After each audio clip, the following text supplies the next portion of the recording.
Halo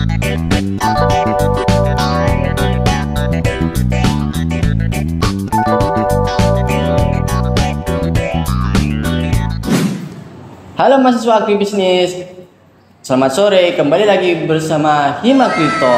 Kali ini bersama saya As'ad Rafiq, mahasiswa program studi agribisnis angkatan 2022. Udah lama nih kita nggak berbincang-bincang. Spesial di episode Himakri kali ini kita akan membahas tentang anak rantau. Nah pasti pada kepo kan ya. Nah kali ini kami akan menghadirkan seseorang mahasiswa nih. Pasti pada penasaran kan siapa sih orangnya? Langsung aja kita sapa dia. Halo Kak. Halo. Mungkin bisa kenalin dulu Kak biar teman-teman pada tahu. Halo, aku Clara Adilna Sihombing, mahasiswa agribisnis angkatan 2022. Angkatan 2022 ya Kak? Iya. Ngomong-ngomong untuk masuk ke UTM sendiri, kakaknya ngambil apa Kak? Apa jalur ujian tulis atau senam PTN atau mandiri? Jadi aku masuk ke Universitas Trunojoyo Madura itu jalur SNMPTN undangan. Berarti undangan Kak ya? Iya. Kalau boleh tahu kakak ini aslinya dari mana nih Kak? Aku asli dari Sumatera Utara, Pematang Siantar. Jauh Kak ya? Iya, bener banget. Itu kalau perjalanan nggak bisa ya kayak lewat darat harus pesawat gitu. Kalau dari darat bisa, ya nggak bisa. Nggak bisa ya? Iya. Kalau naik pesawat itu kira-kira berapa jam itu Kak? Dari Sumatera ke sini? Kalau dari Sumatera ke sini tuh kira-kira 4 jam 3 jam gitu. 4 jam 3 jam, wow, lumayan jauh juga Kak ya? Iya, bener banget. Jadi kita di sini mau tanya-tanya nih Kak tentang Kak siapa tadi? Clara. Kak Clara.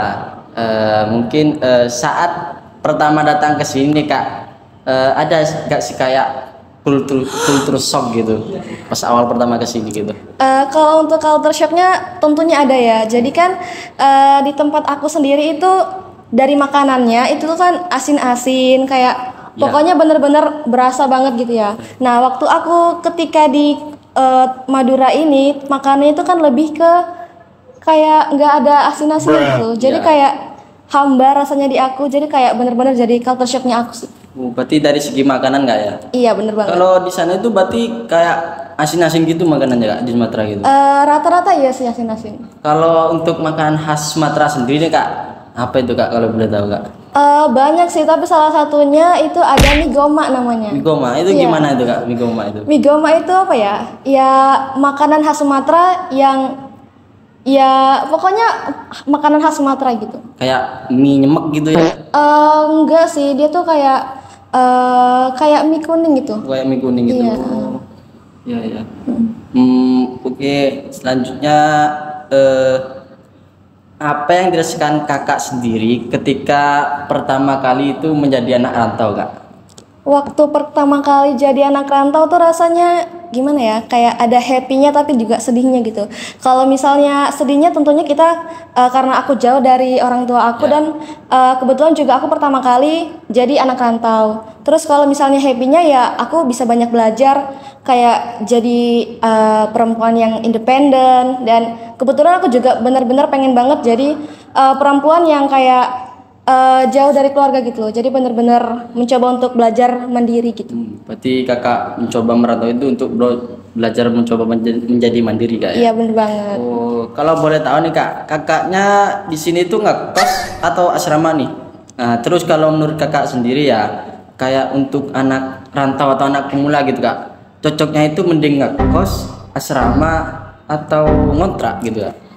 Kalau dari aku sendiri sih aku ngekos. Dan kalau misalnya untuk pemula yang baru banget itu menurut aku sih itu tergantung dari pribadinya sendiri sih karena baik itu ngekos, asrama maupun ngontrak itu memiliki plus minusnya sendiri. Kebetulan aku anak kos, jadi menurut aku tuh kalau ngekos tuh cocok banget sih untuk anak pemula juga karena kalau ngekos itu kan kayak peralatan dan barang-barang lain itu udah disediakan dari pihak kosnya kayak gitu. Untuk rentan harga sendiri Cak, untuk kos di sini itu kisaran berapa Kak?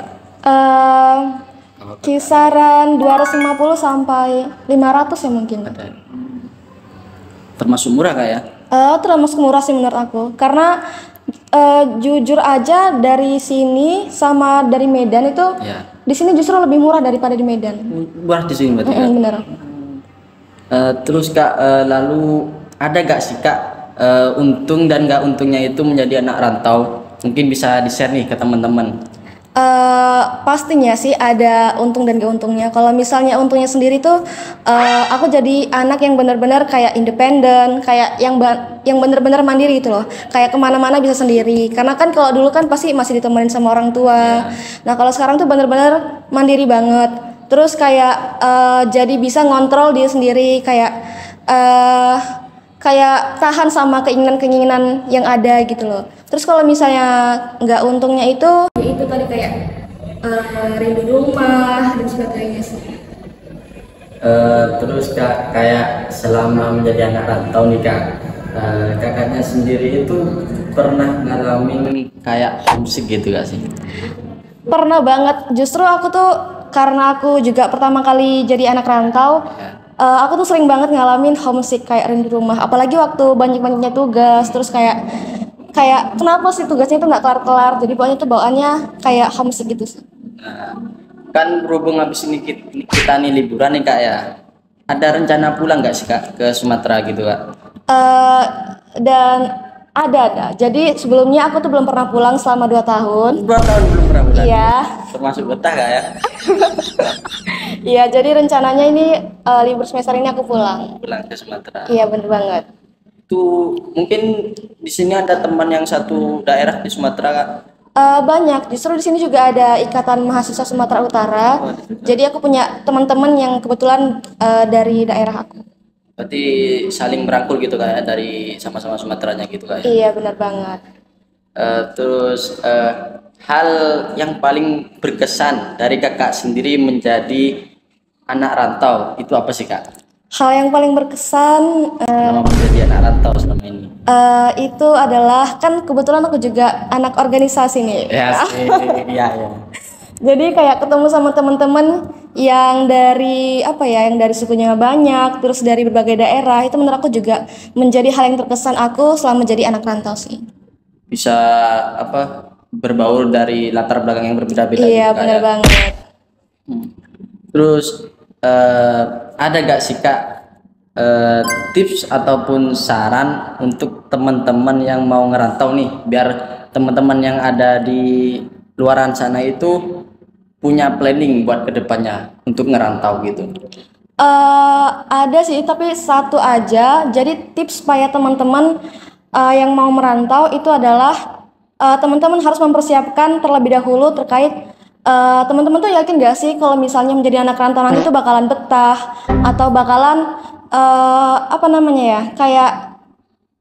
kayak mau menjaga dirinya gitu loh. Kayak yang penting tuh untuk merantau tuh harus menjaga dirinya dulu. Terus kayak percaya kalau misalnya kalau kamu tuh bener-bener bisa menjadi anak rantau nantinya.